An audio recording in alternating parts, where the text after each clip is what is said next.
जिस घर में रोजाना लड़ाई झगड़े रहते हैं, जहाँ छोटे बड़े की जहाँ इज्जत कोई कायदा नहीं है, जहाँ प्रेम और सेवा का नाम भी नहीं है, और जिस घर में भक्ति नाम की कोई चीज़ नहीं है, जो ना गुरु के, ना पीर के, ना किसी देवता के, तो उनको कुछ ज्ञान ही नहीं है, तो क्या सीखेंगे? नास्तिक बनते चले जाएंगे।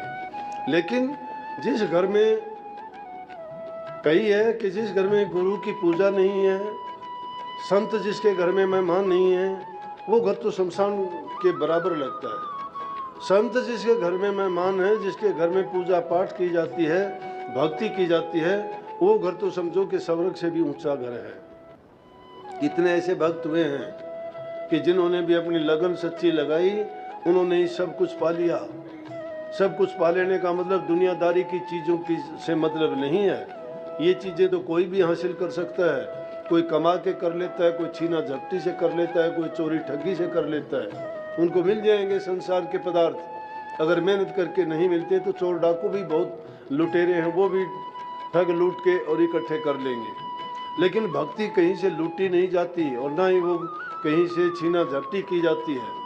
वो तो कमाई की जाती है, और कमाई होती है सच्ची श्रद्धा से, लगन से और प्रेम से।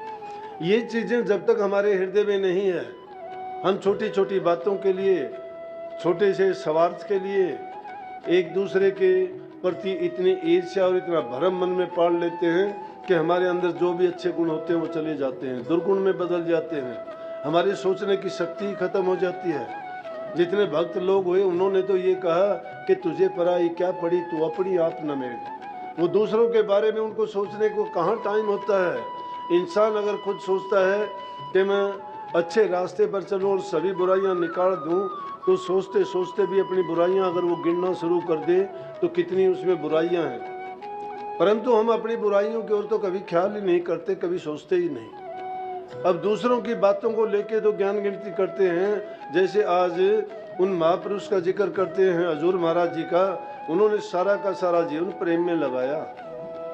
उन्होंने प्रेम के बारे में ही किताबें लिखी तो प्रेम के बारे में लिखी, शब्द भजन लिखे तो प्रेम के बारे में लिखे, भक्ति के बारे में कोई व्याख्यान, उपदेश और सत्संग किया तो भी प्रेम के बारे में ही कहा। क्योंकि उन्होंने कहा कि सच्ची भक्ति का सच्चा रूप प्रेम ही है।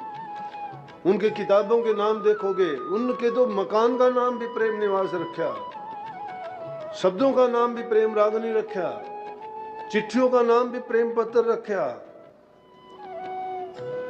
क्योंकि वो प्रेम से ओत-पोत थे, प्रेम के सिवाय दूसरी चीज ही नहीं देखते थे। स्वामी जी महाराज ने चाहे उनको